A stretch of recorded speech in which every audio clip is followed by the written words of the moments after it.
Neil, good afternoon to you. How was training today, as if you like a start of Test week?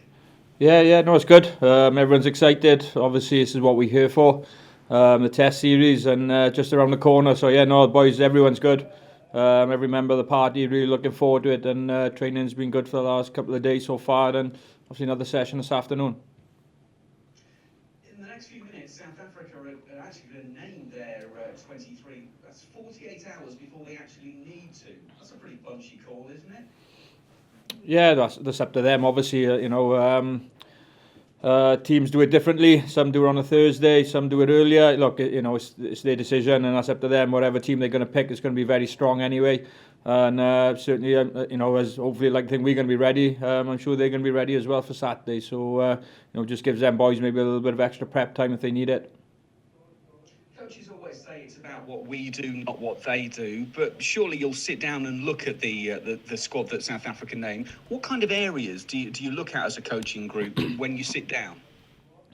Well, obviously strengths and weaknesses. If there are any weaknesses in a side of this of their quality. So look, we know it's going to be a tough game on Saturday. We look at individuals, look at some, from Robin's point of view, scrums, lineouts, and the rest of us from a kicking perspective and attack and D. So we look at all aspects and look at every area that we can try and get a fraction of an upper hand, at some point in the game. So and they'll obviously do the same. So look, test matches of this magnitude will be a very thin line. There won't be a great deal in the games, and it could go either way on Saturday. Anything that you see that you could pick out. So look, as I said, they're going to be very good. We know that, and we'll just try and get for any fraction that we can get to get us over the line. We fully expect Handre Pollard to be at 10 for South Africa. Now, he's not had much rugby this season. Is he one of those guys that can just pick it up from wherever it is he left off, and he remains a big threat? I would say so. Look, he's a class act. He's a world-class player. Obviously, he's had one or two injuries, but again, he's come back and played some game time out in France, and obviously he's come back and played against Georgia. I think he'd have liked to have been involved probably last Wednesday, but look, it is what it is, and as I said, he's a class act, and I'm sure if he is playing, he'll pick up from where he left off, and he'll cause us some problems, no doubt, and he's a key player for them, and someone we've got to watch very carefully. Of course, 2017 in New Zealand proved that you can come back if you do lose the first test, but it's incredibly difficult against this kind of opposition, isn't it? You need to get off to that winning start.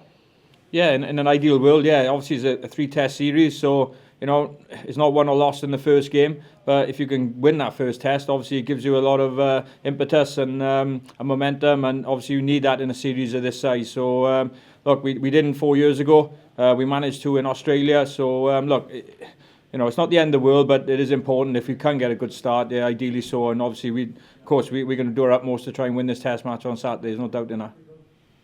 Given the quality of goal kickers in both squads, is discipline more important than ever? Because you sense that every mistake's going to be punished, isn't it?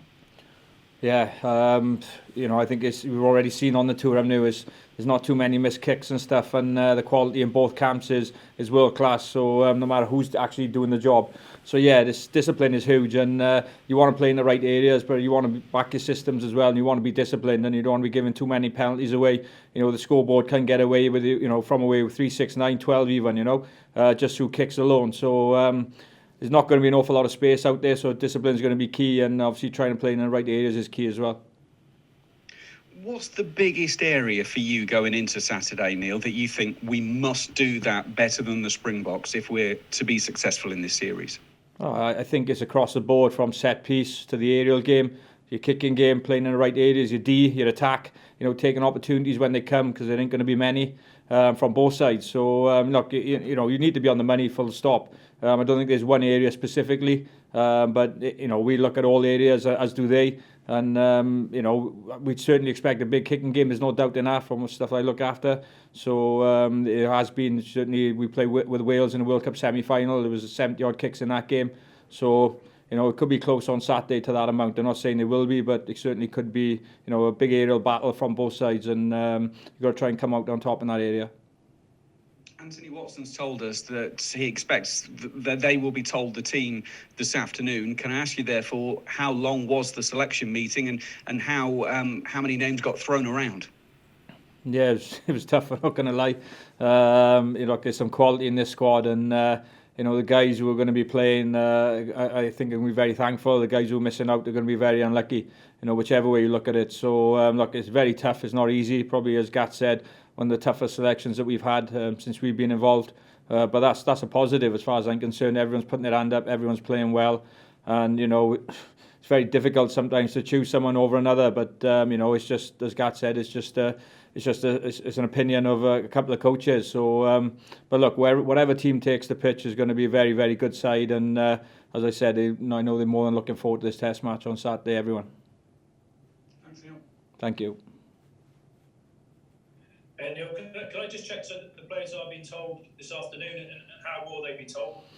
At some point, Gats, so on Gats it is. Gats will make that call whenever he's ready. At the end of the day, we've trained, we've been together for 5 weeks, 5 and a bit weeks. So a lot of the stuff is already in place. So he'll be on Gats when he decides to make his decision, and he'll let them know in some sort of meeting. Sure. Now, he just reads it out to them, and yep. Everyone gathers around. Is that how it goes? Yeah, pretty much. Yeah. When would you hope the starting 15? What would be their first training session? When would that happen? Tomorrow morning? Dependent on Gats again. Whenever Gats feels he needs to let the guys know. Could be this afternoon, could be Thursday. But look, a lot of the stuff is already in place for us. It's just maybe a few tweaks, a little bit of fine tuning, and just get yourself mentally and physically ready for a very, very tough Test match on Saturday. Sure. Just another one on the importance of the opening Test. What are your memories from '97 when you won that game? How did it make you feel about the rest of the series?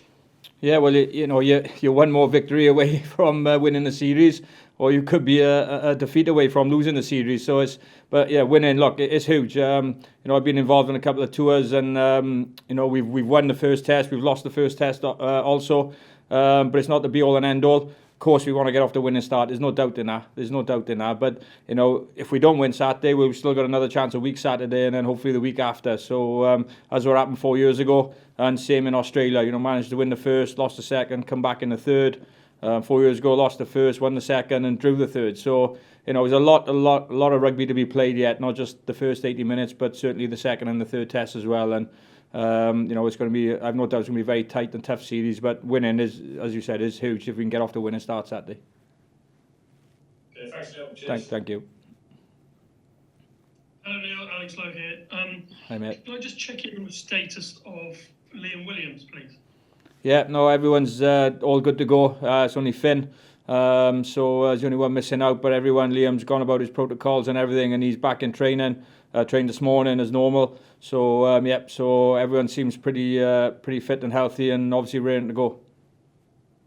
Cool, thank you. And in your experience, when the first Test team is named, do you have to look at the squad closely and just gauge the reactions of those who haven't made it? And I'm only asking because this time it might be a signal to players that they won't get another game on this trip because there are no midweek games. I know you've talked how tight everyone is, but is that something that as coaches you just have to keep an eye on this afternoon and tomorrow? Yeah, I think it'll be a close. There'll be some good chats with some players and stuff that are not involved. There's no doubt in that from the coaches and stuff, and probably Gats.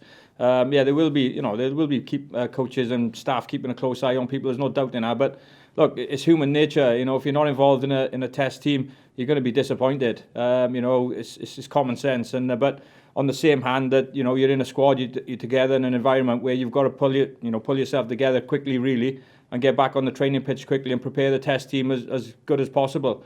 And so it is a two-way thing. Some players will be involved, some won't, and it's important that the training is of a high standard and of a high quality to prepare the boys as best they possibly can. And look, it's not easy. I've been there before. You're a regular for your country. You can come here and actually not play a Test match. That's the reality of it. But you've got to focus your mind and prepare the team as best as you possibly can. And I think the boys will do that no matter who's in or who's out.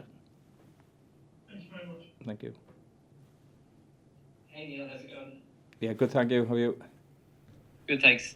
Just wanted to ask you about Elliot Daly. Like, he's a person that maybe not a lot of people would have said going into the tour that he would have been in a Test 15 from the start, but a lot of people are making him in their selections now at the moment, and he's kind of acquitted himself very well. How handy is it to have a guy like that who's like a Swiss Army knife for you guys, and how has he gone for you on the tour so far? Elliot's a quality player, has been for a long time. A very good tour 4 years ago. Obviously generally regular with England, you know, and can obviously play across the back line, back three and centre. So, you know, that speaks a lot of Elliot himself, and obviously the class and the quality that he brings. He's been excellent on the tour so far.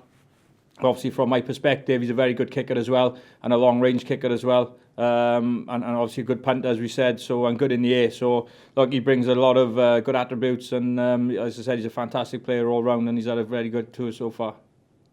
And just the last one from me, Neil. You know, these games are going to, like, even we saw in that A game, they're going to be tight enough games. It might not be as high scoring as some of the warm-up games were, but you know, a drop goal could win it for you. Have you guys been doing much of that practice in training? Yeah, the boys will, the kickers, you know, will go about their business as they do at the end of most unit sessions in the morning. You know, we'll go through our kicking routine as we always do, and drop goals will be part of that. So, you know, as you said, test matches can be very tight, and it could come down to a drop goal, you know, at any part of the game really, and certainly at the latter part of it if you're only a couple of points down. So it could play, you know, a pivotal role in the drop goal. So, yeah, look, we practice them as often as we do and daily, and we'll see how things go. Perfect. Cheers, Neil. Thank you. Thank you. Thank you, everyone.